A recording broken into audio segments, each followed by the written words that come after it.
नाजरीन, लोकसभा का इलेक्शन था और राहुल गांधी ने 2 जगहों से इलेक्शन लड़ने का फैसला किया। ये 2019 था और इस 2019 के अंदर उनके इस फैसले के बाद पूरे मुल्क के अंदर उनके ऊपर तनकीद हुई और इसको कहा गया कि ये डेमोक्रेटिक फ्रीडम के खिलाफ है, ये वेस्टेज ऑफ रिसोर्सेज है। और फिर भारत ने मेचोरिटी का मुजाहरा करते हुए अब ये तय कर दिया है कि भारत में कोई भी उम्मीदवार जो है वो गो की गुंजाइश के एतबार से 2 जगहों से इलेक्शन लड़ सकता है, लेकिन वहाँ के इलेक्शन कमीशन ने हुकूमत को ये लिखा है कि आप इसके ऊपर भी पाबंदी आयद कर दें। और ये कहा गया है कि ये पाबंदी इसलिए भी आयद होना ज़रूरी है क्योंकि जमहूरी फ्रीडम जो है वो इसके अंदर छुप जाती है, कहीं इसके अंदर पिन्हा हो जाती है और फौरी तौर पर ज़रूरत इस बात की है कि कोई एक उम्मीदवार एक ही जगह से इलेक्शन लड़े, एक से ज़ायद जगहों से इलेक्शन ना लड़े। अब ये भारत है, लेकिन पाकिस्तान की कहानी मुख्तलिफ है। पाकिस्तान के अंदर इमरान खान साहब ने 9 जगहों से, यानी कौमी असम्बली की 9 नशिस्तों से उन्होंने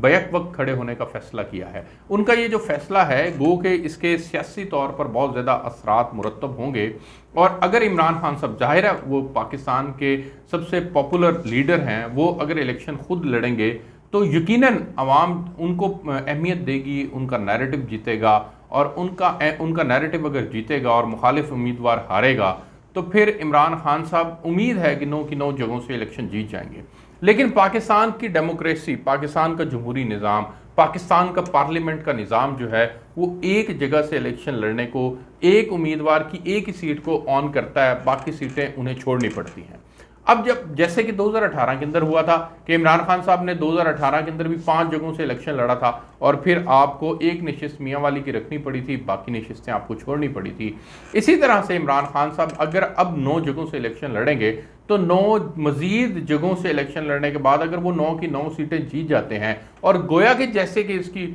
कि इसकी उम्मीद भी है कि इमरान खान 9 की 9 सीटें जो हैं वो जीत जाएंगे, तो इमरान खान साहब को फिर ये तमाम 9 की 9 सीटें छोड़नी पड़ेंगी। और फिर ये तमाम 9 की 9 सीटें छोड़ेंगे तो इसके पॉलिटिकल कॉन्सिक्वेंसेस, तो पॉलिटिकल इम्पैक्ट तो इसका बड़ा पॉजिटिव आएगा इमरान खान साहब की जमात के ऊपर। इमरान खान साहब का नैरेटिव मजीद बिल्ड होगा, मुख्तदर हलकों को पैगाम चला जाएगा, हुकूमत जो है वो बैकफुट पे चली जाएगी कि इमरान खान ने इलेक्शन लड़ा और वो जीत गए। लेकिन इमरान खान साहब को ये भी थोड़ा सा देखना होगा कि एक इलेक्शन के ऊपर अखराजात कितने आते हैं। एक इलेक्शन के ऊपर सुप्रीम कोर्ट पाकिस्तान के अंदर डस्का इलेक्शन को लेकर के रिपोर्ट जमा हुई थी कि डस्का इलेक्शन के ऊपर एक हल्के के अंदर यानी कि तकरीबन लगभग 2 करोड़ रुपए खर्चा आता है, ये हुकूमत का खर्चा है। और अब जबकि जनरल इलेक्शन के एतबार से रिपोर्ट जमा हुई है और वो रिपोर्ट हुकूमत ने जारी की है और वो रिपोर्ट ये है कि अगर अब जनरल इलेक्शन होते हैं तो उसके ऊपर 47 अरब रुपए अखराजात आएंगे। और ये 47 अरब रुपए के जो अखराजात हैं ये वो अखराजात हैं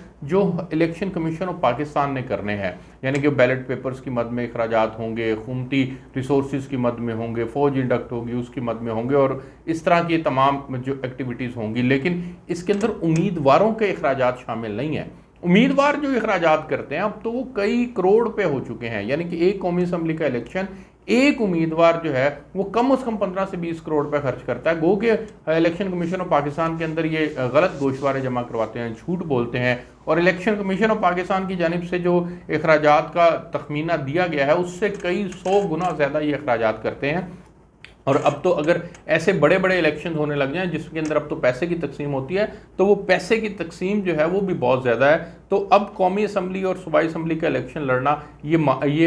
अशराफिया के बस की बात है, ये आम आदमी के बस की बात नहीं है, क्योंकि इसके ऊपर करोड़ों रुपए खर्च होते हैं और वो एक्टिविटी ये 47 अरब के अलावा है। यानी कि हर हल्के के अंदर कम से कम 15 से 20 उम्मीदवार होते हैं और हर उम्मीदवार जो है, बल्कि जो बड़ी जमातों के उम्मीदवार हैं, जैसे पीपल्स पार्टी का उम्मीदवार हो गया, जैसे PMLN का उम्मीदवार हो गया, जैसे PTI का उम्मीदवार हो गया, ये जो बड़ी जमातों के उम्मीदवार हैं ये तो बाकायदा करोड़ों रुपए खर्च करते हैं ताकि ये जीत के लिए अपना पूरा जोर लगाते हैं। लेकिन जो बाकी उम्मीदवार होते हैं वो भी पैसे जो हैं वो अच्छे खासे अखराजात करते हैं और ये कम से कम एक इलेक्शन जो है वो इन बिटवीन 50-60 करोड़ रुपए के अंदर लड़ा जाता है। और तो 50-60 करोड़ के अंदर इलेक्शन लड़ा जाए तो कौमी असम्बली की पंजाब के अंदर सिर्फ जो सीटें हैं वो 142 हैं और जो नेशनल असम्बली का ओवरऑल अगर हम वो उठा के देखें तो वो 341 का ऐवान है। आप रिजर्व सीटें निकाल दें और रिजर्व सीटें निकाल के आप बाकी ऐवान की कैलकुलेशन कर लें तो अरबों रुपए में जाकर बात पहुंचती है। इसके अलावा जनाब इमरान खान साहब ने ये फैसला तो कर लिया, लेकिन हमारा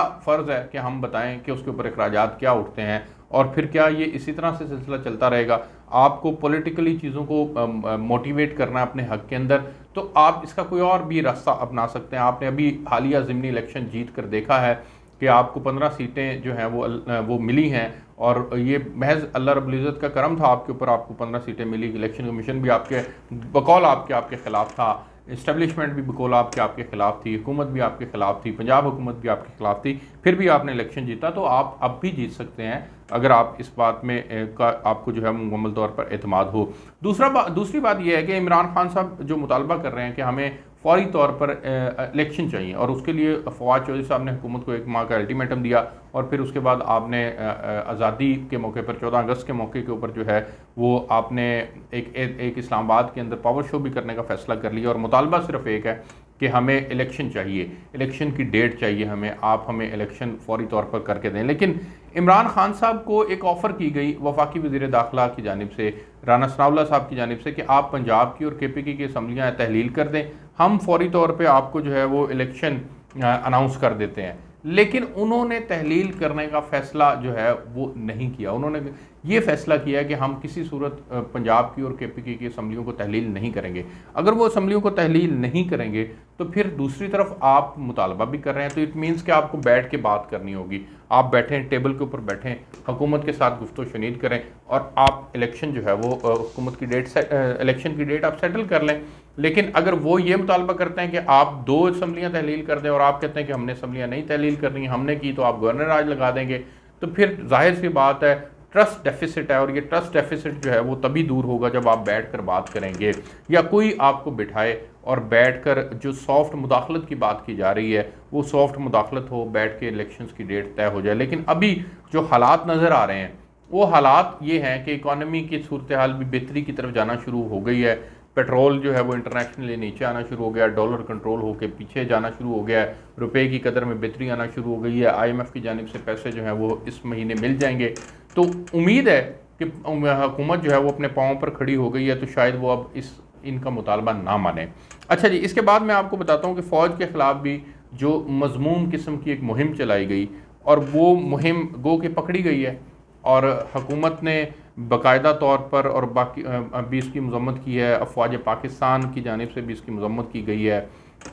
जनरल सरफराज की शहादत के मौके के ऊपर ये मुहिम नहीं चलनी चाहिए थी, और इसको कतन ये ना समझा जाए कि ये किसी के ख़िलाफ़ साजिश है,